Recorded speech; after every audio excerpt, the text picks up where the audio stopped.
Olá, sejam todos bem-vindos ao nosso podcast Antes da Automação Fiscal, o espaço onde a gente discute qual a melhor mentalidade, o mindset necessário para transformar problemas da área fiscal tributária em soluções automatizadas. Eu me chamo Sandro Moreno, sou o professor Marcos Amorim. E no episódio de hoje a gente vai tratar do seguinte assunto: qual o fator mais importante no desenvolvimento de uma automação fiscal, Marcão? Eu sei que falar de automação fiscal envolve diferentes engrenagens, aí, diferentes habilidades. Você poderia dizer qual seria um fator primordial para se construir uma automação fiscal, cara? Cara, vamos lá. Eu vejo que você tem alguns fatores e eles são igualmente importantes. No entanto, eu percebo que a maioria das pessoas elas dão muito mais peso à parte que seria menos importante. Por quê? Vou explicar a você. Hoje estava caminhando, onde faço minha caminhada ali pela orla, e eles estão construindo um prédio novo. Eu achei interessante, um guindaste enorme lá, né, para poder levar material para qualquer parte, eu achei bem interessante aquilo. Mas o que me chamou a atenção foi que tinha um bocado de gente lá, tipo, estavam concretando, o pessoal batendo lá uns martelos, algumas coisas assim. Tipo, para assentar a massa, né, alguma coisa assim. E eu comecei a viajar naquilo ali. Falei assim, pô, cara, tem uns panfletinhos, né? Então o pessoal fica na porta dando água pra você, dando panfleto, dando pra você pra comprar. E eu vi já não vi a planta, mas eu vi a imagem de como o negócio vai ficar no final de tudo, né? E o negócio tá começando a construir agora. E eu fiquei viajando nisso. Eu falei, cara, alguém teve a ideia de construir esse empreendimento, de construir esse prédio. Provavelmente o cara tinha dinheiro para investir e falou assim, pô, vamos fazer uma construtora, né? Contratou uma construtora, ou a própria construtora teve a ideia. Mas o fato é que passou pela cabeça de alguém. E aí eu fui associando isso ao nosso método aqui, que é o método DMI. Assim, ele definiu uma oportunidade, né? Tinha que definir o problema. O problema é a oportunidade, para mim é a mesma coisa. Sim, sim. E, pô, tem uma oportunidade aqui. Se a gente criar um prédio com essas condições e tal, a gente vai conseguir trazer essa oportunidade para as pessoas. Legal. Só que assim, pô, eu não tenho a habilidade, a expertise para poder projetar. Tem todo um cálculo estrutural que tem que fazer, o design, né? Aquela parada toda. Então, provavelmente ele contratou alguém para poder fazer isso para ele.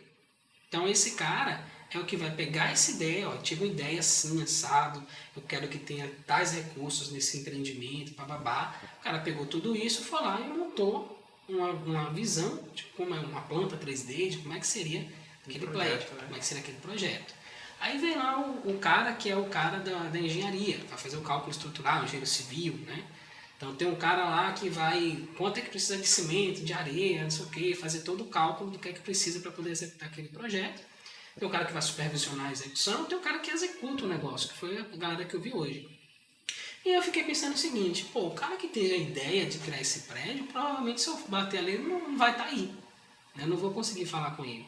Provavelmente o cara que fez a planta, né, o 3D lá, também não vai estar aí, né? Então, com quem que eu vou conseguir falar? Se eu der muita sorte, talvez com o engenheiro que fez os cálculos lá, fazendo uma supervisão naquela obra. Mas é muito mais fácil eu achar o cara que está fazendo a execução do projeto. Está lá batendo o martelo para assentar a massa.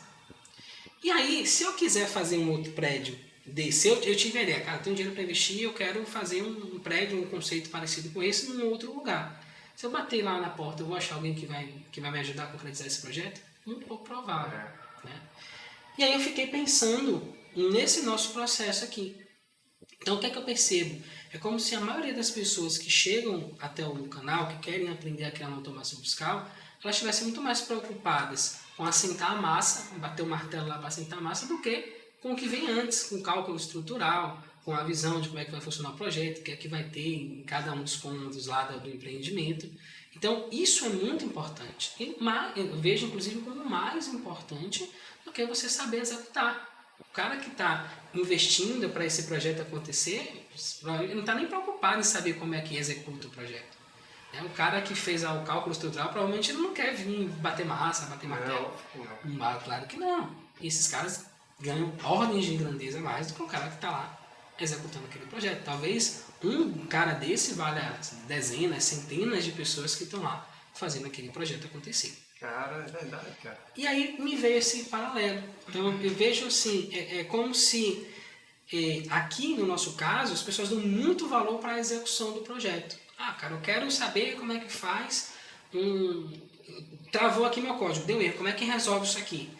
A gente faz um podcast como esse, por exemplo, antes da automação fiscal, que é exatamente essa parte que vem antes, que é a ideia, que é o projeto, né? Que é o plano de como que eu vou fazer a coisa, como é que aquilo vai acontecer. E a gente tem lá as lives da Mão na Massa.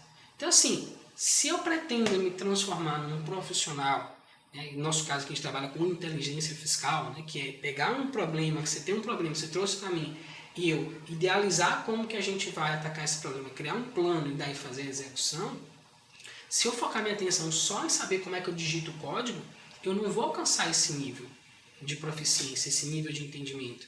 E se eu não alcançar esse nível, provavelmente aquilo que a gente tem buscado, né, que é aumentar a receita, né, aumentar o salário, ter reconhecimento profissional, isso vai dificultar, vai ficar mais difícil disso acontecer na minha vida. Então, qual é o foco principal? O que é mais importante na hora de você desenvolver uma automação fiscal? Eu entendo que é mais importante você saber como projetar essa automação. Porque o cara que teve o problema, normalmente o problema vai surgir de você. Então, o cara vai trazer o problema. Ou você pode até enxergar um problema numa empresa. Mas assim, o problema é fácil, tá lá. O problema é que é uma oportunidade, alguém vai te chamar para poder ajudar a resolver isso, ou você vai conversar com essa pessoa e vai identificar que ele tem esse problema, e a partir daí, como que a gente resolve isso? Então você vai criar um plano, você vai criar uma estratégia para resolver esse problema. Cara, muito legal. Então você está me dizendo que o fator mais importante é você saber arquitetar a solução a ser feita na automação, cara. É tipo assim, você traz... Esse ponto é crucial porque é como se você tivesse a capacidade de transformar um problema numa solução. É o que eu sempre falo aqui, né? Então ajuda você a transformar um problema numa solução automatizada. Então esse é o ponto central, o ponto principal de uma pessoa que tem a habilidade de construir automações. Porque se você me pede para fazer uma coisa e é puramente mecânico, eu vou lá e executo, depois, essa parte aqui eu não sei fazer. Aí eu vou pesquisar na internet, vou ficar copiando e colando. Mas o que é que a gente busca desenvolver, inclusive nos nossos alunos aqui dentro? Não é o cara copiar e colar um código.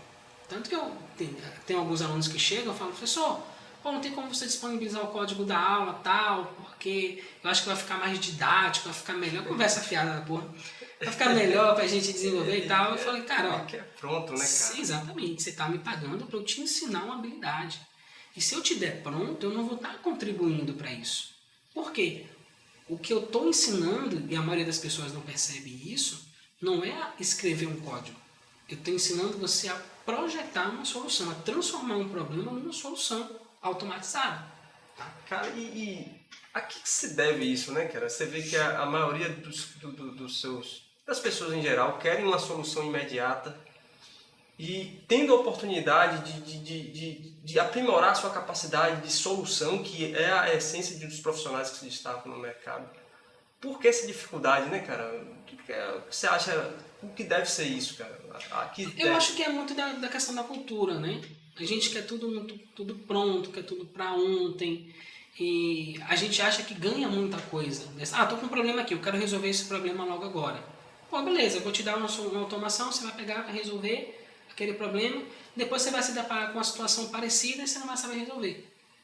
Eu observo como ter essa habilidade gera dinheiro. Já teve uma situação de um cara chegar para mim e falar assim, professor, seguinte, eu sou estagiário aqui no escritório X e tal, e eu quero comprar uma automação na sua mão. Aí eu sempre gosto de conversar com a pessoa, entender qual é o problema, né? O que é que ela... Eu quero fazer um negócio assim, às vezes o cara chega com a ideia pronta, eu quero fazer isso. Só que assim, eu percebo o seguinte, cara, por que esse cara quer isso? Porque na minha cabeça, aquilo ali resolve um pedaço de um problema. Eu não consigo enxergar uma solução completa naquilo que ele me trouxe. Eu falo, tem mais coisa aí. Aí eu falo, cara, pra que você quer isso? Aí falo, não, porque eu tenho... Normalmente as pessoas não têm uma visão de ponta a ponta de como que vai resolver aquele problema. Ele pensa assim, cara, eu tô com esse problema aqui e eu preciso resolver isso. Normalmente o que é que ele quer? Ele quer que eu crie um relatório para enxergar o problema para ele poder resolver. Ele não consegue enxergar que eu consigo gerar um relatório, ok, beleza, mas eu consigo aproveitar essas informações do relatório para já ir lá e resolver para ele, já entregar o negócio pronto, e muitas vezes com um botão. Então, eu procuro pescar isso da pessoa. Cara, por que você quer esse relatório? Não, porque eu tenho um problema assim, assado, tal, não sei o que, tal. Beleza. A partir do momento que você tiver um relatório, você demora quanto tempo para resolver isso aí? Cara, isso aqui, sei lá, varia. Sei lá, 5 horas, um mês, 2 dias, sei lá, uma semana, né? Então vai variar. Aí eu falo, pô, ué, e se a gente criasse uma automação que resolvesse isso tudo em 3 segundos? O cara diz, porra, tem como fazer? Eu falei, tem como? E aí eu começo a explicar isso pra ele. A gente pode fazer um negócio de ponta a ponta. Só que a maioria das pessoas não sabe. Beleza. Não sabe não porque eu esconda, porque eu não queira explicar e tal. Por quê? Porque tá muito focada na coisa do fazer o código. O que o cara conhece é, eu chego lá no meu sistema, gero um relatório, vejo que está errado, vou lá e corrijo. Essa é a nossa experiência diária, né? A gente não tem um software onde eu clico e ele vai lá e resolve o problema. A gente tem um software que eu clico e ele me mostra o problema. Sim, sim. Então isso é um passo além.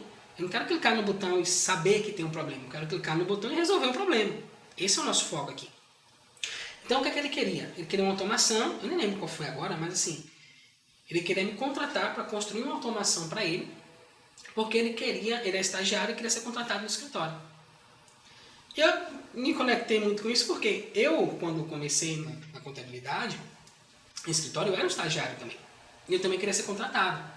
Só que ao invés de eu pagar alguém, até porque não tinha essa possibilidade naquela época, para construir para mim alguma coisa para poder mostrar lá, eu comecei a gastar minhas madrugadas. Eu chegava em casa sexta-feira, ficava até 3, 4 da manhã estudando, de sábado para domingo também.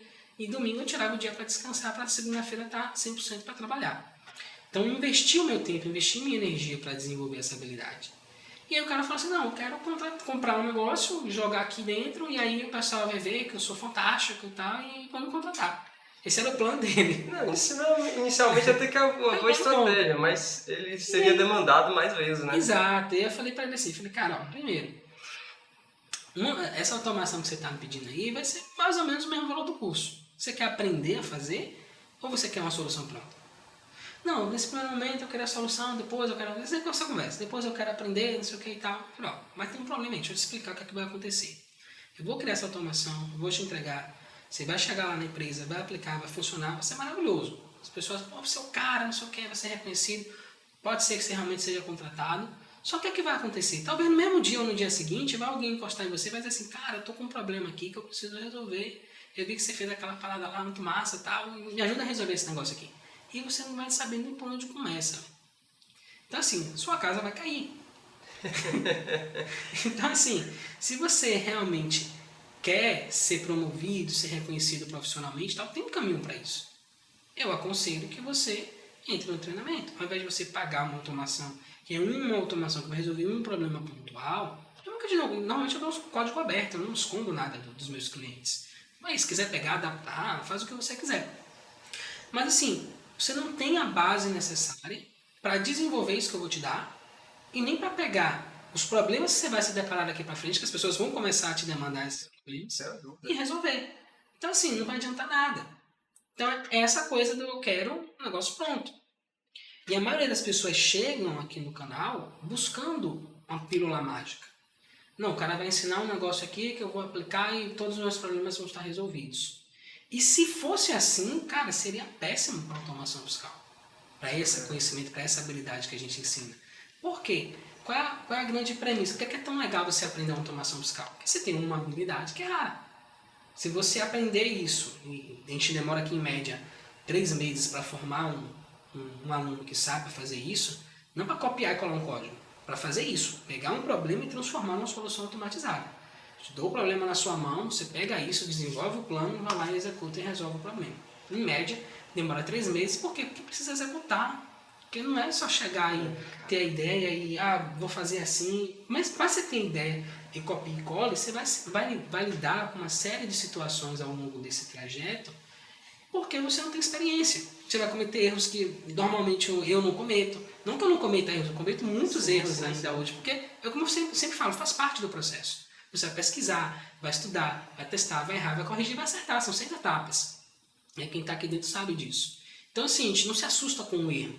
Faz parte do processo. Deu um erro, a gente vai lá no grupo, pergunta, a galera vai lá, algum aluno responde, o cara resolve o negócio e avança. Quando aquilo volta a acontecer com ele, cara, isso já aconteceu comigo antes, já sei como é que resolve. Ele vai lá, resolve e segue a vida. Então, essa habilidade de você pegar um problema, montar um plano, executar e saber, inclusive, como passar pelos problemas, pelos perrengues, isso vale muito dinheiro. Demais, cara. Eu lembro que você já falou uma vez assim, falou, Sandro, se você é capaz de resolver um problema de forma manual, não importa o tempo que você vai levar, você pode automatizar. Isso. Né? Então não há por que ter medo, né, cara? A questão é realmente entender como é que funciona o processo, né, cara? Isso, e eu atribuo muito isso àquela coisa da época da escola, né? Então você tem lá, o seu trabalho é estudar. E aí vem um boletinzinho, as notinhas vermelhas, aí o pai vai lá e briga com você porque você tirou uma nota ruim, que você tem que estudar mais. E aí o que é que ele faz? Ele coloca você para estudar mais, não para poder corrigir uma falha ou um ponto que ficou obscuro no seu conhecimento. Ele faz isso para te punir. Cara. Né? Seu castigo vai ser estudar. E aí, pô, como é que você vai lidar com o conhecimento depois que você cresce? Cara, você não quer estudar. As pessoas acham que estudar é um castigo. Trabalhar é uma Ave Maria. Né? Não quer estudar, não quero trabalhar, eu quero tudo pronto. Pô, a massa ter tudo pronto. Só que você não vai conseguir resolver todos os problemas da sua vida dessa forma. Okay. Você não vai conseguir ter um reconhecimento profissional simplesmente copiando e colando coisas que as outras pessoas fizeram. Você vai precisar desenvolver algo que é seu. Você precisa ter a habilidade. Por exemplo, você tem lá uma coisa que acontece muito. Atendo muitos empresários, né, donos de empresa, e que é uma queixa quase que unânime deles. Cara, os profissionais não têm... É difícil de arranjar um bom profissional. Os caras não têm reconhecimento, não têm engajamento. Os caras não se envolvem, né, não têm proatividade. É uma queixa comum de quem é dono de empresa. Porque o cara que é dono de empresa, ele entendeu que é assim que a vida funciona. Tem um problema, ele pega esse problema e resolve. E aí ele ganha dinheiro resolvendo esse problema. Perfeito, cara. E a maioria das pessoas, talvez por ter essa criação de que, pô, teve uma nota boa, aí no final do ano tem videogame, tem bicicleta, tem viagem, tem tudo, teve nota ruim, vai estudar, que é o seu castigo. A gente cresce meio que nessa letargia. Então, assim, eu vou estudar porque meu pai mandou estudar e é um castigo. Aí eu chego no meu trabalho, eu vou trabalhar porque o meu chefe mandou, se eu não trabalhar eu não ganho dinheiro. É tipo assim, eu quero comer a sobremesa antes do almoço, mas a minha mãe só deixa eu comer a sobremesa se eu almoçar. Então eu vou almoçar, mas não porque eu quero almoçar, é porque eu quero comer a sobremesa. Então se torna um castigo. Então eu vejo essa mesma relação com o trabalho. Então eu quero dinheiro, eu quero reconhecimento, mas eu não quero trabalhar. Cara, são coisas que são incompatíveis. Então assim, ou você está no lugar errado, né? Tipo, sabe, você é um cara de humanas, você está trabalhando com exatas. Cara, você vai procurar alinhar as coisas. Vai fazer aquilo que você realmente gosta de fazer. Né? Então aqui no nosso caso é desenvolver automações, é pegar um problema e transformar numa solução automatizada. O cara que tem tesão nisso, que gosta disso, que vê prazer em pegar esse problema e transformar isso numa solução automatizada, seja porque no final das contas ele quer ser reconhecido, porque ele quer ganhar mais, mas assim, isso vai fazer ele ter um valor dentro do mercado de trabalho muito maior do que a da maioria das pessoas. A gente nem precisa fazer muita coisa. Hoje um cara que é um pouquinho mais interessado, ele já consegue ascender dentro de uma empresa sem problema nenhum. Quer ver uma coisa? Uma vez eu estava conversando com meu irmão, ele é vendedor de carro. E a gente estava batendo papo e tal, e o sonho dele é abrir uma loja de carro. Quero abrir uma loja de carro, não sei o que e tal. E ele falando que ele estava lá na empresa, trabalhando, que o chefe não dava espaço, não sei o que e tal. Que, tipo, tinha um cara lá que era gerente, saía, ele queria ser o gerente, não botou ele para ser gerente. Ou botou, depois tirou porque botou outro cara. Até uma confusão lá. Aí eu falei ele assim, velho, seguinte, você está se comportando como gerente? Pô, como assim? Aí ele começou a falar um bocado de coisa lá e tal. Foi até um conceito de um livro que eu li do Napoleão Hill. Eu não lembro agora. Acho que o título do livro é tipo Como Aumentar Seu Próprio Salário. Tempos atrás eu tinha lido isso. E aí ele fala de você ocupar o espaço. Então uma coisa que eu falava com os meus alunos antigamente, vou voltar a falar. Ocupar espaço. O que é ocupar espaço? Pô, eu tô lá naquela loja, eu tô vendo que tem um espaço ali de gerente que não está sendo ocupado. E entenda que o espaço do gerente está ocupado ou não ocupado é ter alguém que exerce o cargo de gerente. Às vezes você tem um gerente e o cara não ocupou o espaço de gerente. Sim. Ele está lá só decorando. Então assim, Se eu começar a ocupar esse espaço, como que eu ocupo esse espaço? Me comportando como gerente. Bom, como que eu me comportar como gerente? O que é que o gerente faz? Bom, o gerente gerencia, ele conversa com a equipe, ele treina, ele faz o que tem que fazer. Então, assim, se eu começar a perceber o que é que um gerente faz e começar a executar isso, fatalmente eu vou me tornar um gerente. Perfeito, cara. E foi basicamente a conversa que a gente teve. E aí o que aconteceu? Passou tipo, uns 2 meses, ele me ligou todo empolgado, feliz da vida e tal, contando que aquela conversa tinha surtido efeito, que ele falou, porra, beleza, eu vou começar a me comportar como gerente. Passou algum dia, ele falou, não, eu vou começar a me comportar como dono. E ele começou a se comportar como dono lá do negócio. O que aconteceu uns 2 meses depois? O dono da empresa chamou ele para abrir uma filial e queria que ele fosse sócio dele. Caramba. Aí você pensa assim, pô, um tipo de pensamento que para mim era muito difícil antes. Hoje é muito claro. Por que eu, sou dono, vou chamar você para ser meu sócio? Em qualquer coisa que seja. Sempre, pô, posso botar você para trabalhar, te pagar um salário e ganhar o restante do dinheiro sozinho. O cara tem que agregar valor, muito valor. Cara. Perfeito. Então, assim, quais são os problemas que um dono de um negócio enfrenta que ninguém está enxergando e que ninguém está ajudando ele a resolver? Então, se eu começo a enxergar isso e eu começo a ajudar esse cara a resolver esse tipo de problema, ele vai chegar um momento que ele vai chegar assim, porra, eu preciso desse cara aqui comigo, porque esse cara está dividindo a carga comigo. Foi basicamente a estratégia que um cara que ele queria ser sócio de Thomas Edison, se não me engano. Nesse livro ele conta. Que aí ele fala assim, como foi que ele fez? Ele chegou lá, veio do interior, só com uma mão na frente e outra atrás, conseguiu achar o Thomas Edison lá e falou assim, ó, cara, eu vou ser seu sócio um dia. Eu falei, mesmo, pô, que massa, tal. Acho que foi Nikola Tesla, não, cara? Não foi Tesla não, foi um outro cara.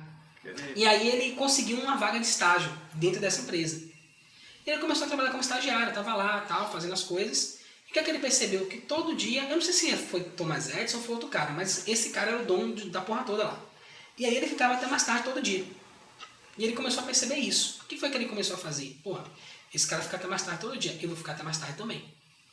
Aí o cara ficava até mais tarde, ele ficava junto, sempre que o cara precisava de alguma coisa, chamava ele. Aí ele ia lá e ajudava o cara. E isso foi passando-se os meses, os anos, e ele foi fazendo isso. E o cara virou sócio dele.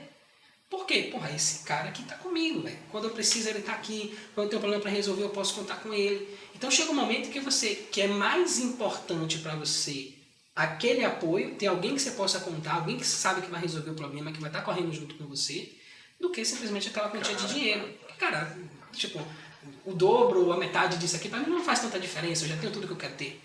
Mas, pô, alguém que resolve isso pra mim eu não tenho. Um estagiário, então, que se comporta como um profissional da área de automação que conheça, ele pode facilmente se tornar um sócio. Pode, e facilmente, pela capacidade resolutiva que ele alcança, né, cara? Fácil, porque assim, não tem, é muito raro hoje você ter profissionais engajados. Por quê? Como é que é visto um cara? Pô, tô vendo que meu chefe tá ficando até tarde todo dia no trabalho. Aí vou pra casa assistir Netflix ou fico aqui até mais tarde trabalhando com o cara? Vou ficar aqui até mais tarde trabalhando. Aí quando chega no outro dia, o que os colegas vão dizer? Ah, aquele é puxa-saco do chefe, babaú, não sei o quê. Aí começa aquela queimação do cara.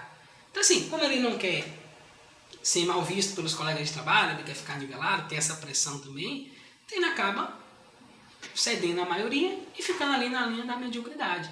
Então toda vez, e tem esse acordo tácito da mediocridade, né? Tem, toda vez que você tenta sair um pouquinho, vem alguém lá e martela você para você voltar para a mediocridade. Então eu passei isso durante minha vida inteira. Eu já contei a história aqui, eu trabalhava numa indústria, trabalhava no almoxarifado, aí o pessoal mandava as fichas, eu pegava, separava, você não pode fazer isso. A minha chefe veio para mim e falou, cara, você não pode fazer isso. Por quê? Ah, não, porque você vai ter que depois voltar para guardar, não sei o que e tal. O que ela não queria, na verdade? Que as pessoas vissem que, pô, o negócio abre 9 horas da manhã, você chega às 7, fica 2 horas fazendo nada. Por que você não pode já ir adiantando o seu trabalho para poder melhorar, inclusive, o fluxo, o negócio lá dentro da empresa, né? Não, cara, você não pode fazer isso. Porque se você faz melhor do que todo mundo que está aqui dentro, você acabou de chegar agora, seu estagiário, você vai mostrar que a gente está na mediocridade. Então, assim, você tem que ficar na mediocridade junto com a gente. Então, assim... Está massificado, cara. Tipo assim, talvez seja até... menos doloroso, né, ou mais confortável estar dentro dessa lente de mediocridade, mas você não alcança porra nenhuma na vida, velho. Você vai ficar o resto da vida sendo aquele cara que acorda de manhã, que faz a marmitinha, que pega um ônibus lotado, que vai lá, que faz o que você não quer fazer, que toma esporro do chefe porque você deveria ter feito algo que você não fez. E assim, nada de errado com essa vida. Tem gente que gosta, tá tudo bem. Só que a maioria das pessoas diz que não gosta dessa vida, que quer ter uma vida melhor, que quer ganhar mais, que quer ser reconhecido profissionalmente, que quer viajar, que quer ter carro, que quer ter isso, que quer ter aquilo. Cara, pra ter essas coisas vai ter que sair dessa linha. Cara, você falou uma coisa aí, uma expressão que acho que é fundamental e que tem tudo a ver com o nosso tema hoje. Você falou de mentalidade de dono, mentalidade de gerente. Qual seria a mentalidade de um cara que quer aprender automação fiscal, cara? Resolvedor de problema. Eu ser um cara que, velho, tem um problema na minha frente, eu vou trucidar esse problema. Vai cair na minha mão, é tipo tropa de elite, sabe, missão dada, missão cumprida? Tem que ser essa mentalidade, velho. Caiu na minha mão, eu vou resolver essa parada. Por quê? Porque quanto mais você resolve esse tipo de problema, mais valioso você se torna profissionalmente. Mais valioso. Agora é isso, resolver de uma forma eficiente, né, cara? Exato.